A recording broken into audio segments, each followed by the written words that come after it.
I grew up in a regular from birth home, went to BeEzrat HaShem, and had kind, warm parents. Nothing from my childhood happened that was traumatic or would lead me to get into the problems I got into later in life, or at least nothing I can think of.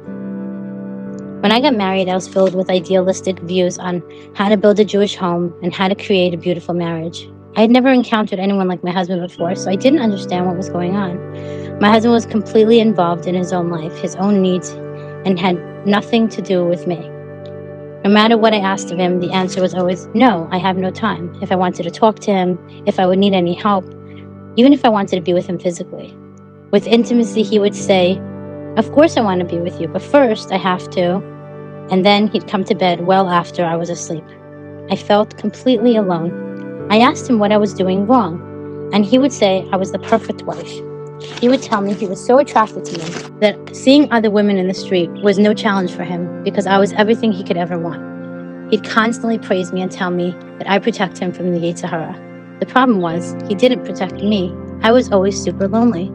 I felt really bad that he would only come to bed when he was desperate and wake me up at odd hours. I felt like I didn't matter. Many, many instances occurred when he made me feel like nothing. What I said didn't matter. Whatever I needed, he didn't care. I started getting really depressed and went to see a therapist. It felt really good to discuss my pain with someone, but after several months, I saw that it wasn't helping. So I discontinued. Many months passed and I was still miserable. One day I got an email from my therapist asking me how I was doing. I was so touched. He's so sweet, I thought to myself. I quickly responded. One response led to another. The emails got longer and longer and more intense. He started telling me about his life and his struggles. We quickly became friends. He was everything I was missing. He grew into my best friend. We shared everything. I thought I loved him. Eventually, things became more and more inappropriate. The entire time, I felt horrible for what I was doing, having a relationship with a frum married man, being married myself. But I needed him. His love and his care meant everything to me. He was also so desperate to be with me physically. He would beg me to meet with him. He would promise he wouldn't touch me, just let's see each other. I knew this wasn't possible. I knew that if I'd see him, I would not be able to hold back. The urge to just go along with him was extremely powerful. But I'm grateful that I never gave in. He was very persistent, but I couldn't. I was very afraid to betray Hashem in such a devastating way. This relationship went on secretly for 3 years. Thankfully, I was never with him physically. I was tormented to be a BeEzrat HaShem girl doing such immoral things. I would often cry about it, but I just couldn't stop. I tried many times telling him it was over, but I'd keep going back to him. It was truly an awful existence. I was constantly torn about what I was doing. One day, I went to my OB, and the doctor told me that it looks like my unborn child will have Down syndrome. This felt like a huge slap from Hashem. He was telling me I better stop what I was doing. I could not stop crying. I called my therapist. I told him it was over for real. He should never text me, email me, or call me ever again. I told him Hashem was punishing me for what I was doing.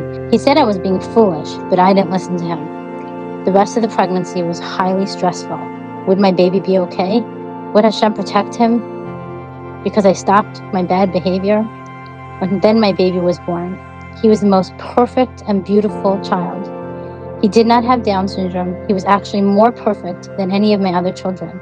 Or maybe I just see it that way because of what I had overcome and given up. I was overwhelmed with gratitude. Years went by and I missed my therapist badly. Every time I would almost call him, I would look at my son and stop myself. My son was extraordinarily smart and healthy and handsome. I knew I wouldn't go back to my immoral behavior. Many years passed by and the urge inside me did not go away. I foolishly pined for this man. One night, after a huge fight with my husband, I texted my therapist and asked if he had remembered me. He said, of course, and things got crazier than ever. His texts got very explicit, and I was out of control. I started sending him knots and his pictures of me. It was just terrible. One day, someone told me she watched a movie that kept her up all night. I asked her what the movie was. She told me it was the Gehenna movie by Rabbi Yaron Reuven. That night, I looked it up. I was shaken to the core. I understood why my friend was up all night. I sent frantic texts to Rabbi Reuven. He patiently and kindly answered each one of them. I knew I needed to change my life. It was a process, but after having my questions answered and following Rabbi Reuven's advice, I started to change. I kept watching more videos, whichever ones he suggested. He also told me to stop watching movies and TV shows so that I don't have all that garbage in my head. I told him that was impossible for me to stop. He encouraged me to try. Now it's been several months and I've never watched a movie or TV show again. I didn't think this was possible. Now I only listen to Shiur Torah. I feel completely different. While before it was super hard for me not to talk to my therapist, now I am angry with him and I no longer pine for him. My whole outlook is different now. My husband started listening to the Jewish Intimacy series with me. It's just a whole new world. My life has a whole new purpose, a whole new direction. Things with my husband are much better. He realizes that he has to work on the relationship. We are more connected and happier than ever.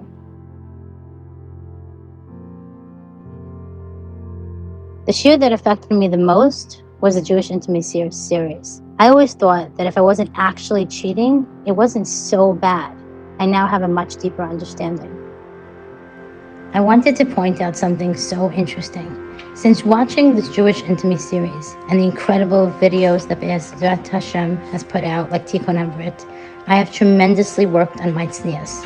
I am careful with the way I dress, and some of the things I loved wearing before, I won't wear now.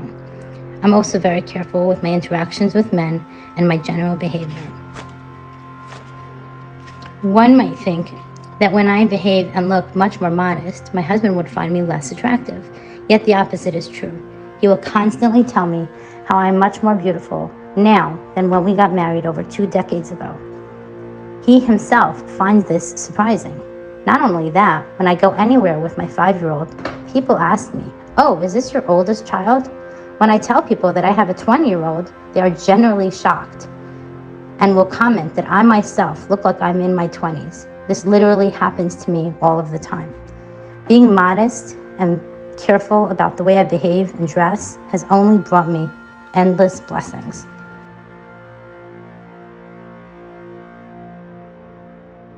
What I recommend to others. To people that just think something is too hard for them to overcome, don't give up. Hashem will help you. Always keep trying and ask Hashem to help you. I thought I would never get over my therapist, but now he disgusts me. I thought I would never stop watching movies, but once I made the effort, it was not as hard as I thought. Hashem is here for you and wants to help you. Also, look for the truth, even if it's painful. It's so valuable. Don't look for people that will just make you feel better. If you don't have the truth, it's just not worth anything. I spoke to another Rav about my situation before I ever contacted Rabbi Reuven, and he told me, this other Rav, that if I have another man in my head during intimacy, as long as I'm not having children, it's okay. I was told several lies. If something doesn't sound right, push further, look into sources. Don't allow yourself to be pacified. This will not help you in this world or in the next. I'm super, super, super grateful that my life now looks completely different. Following the Torah is the only way to happiness.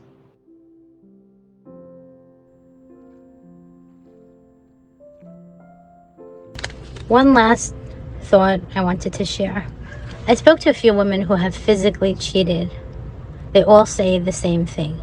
They feel absolutely horrible afterwards. For a momentary pleasure, they are completely destroying themselves, and it will bring utter misery in this world and in the next. They always bitterly regret it. One woman told me she would constantly consider suicide. She felt she could no longer exist. I told her not to lose hope. She can always do Teshuvah. She needs to run and grab the opportunity before it's too late. She should cling to Hashem and never let go. She should find the truth and immerse herself in it. Her whole life will change. To be honest with you, to give this lecture is a nightmare. If it was up to me, I wouldn't do it. There's going to be some graphic details. Not midrashim, not gemarot. We did that already. Where is Gehenom in halacha? What did the Hasidim actually say about punishment? Is there suffering? Is there a physical place of fire or snow?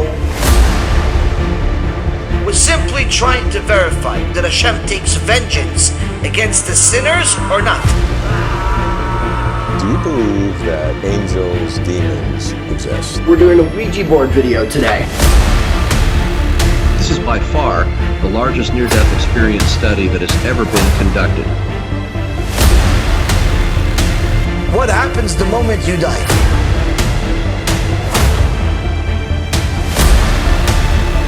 Person needs to know that he's not going to be Efraim. Yeah, I went to a place of timelessness. It was me judging myself on what I could have done better. Not the rebuke of some book. This is a rebuke of HaKadosh Baruch Hu when we go up to Shamayim.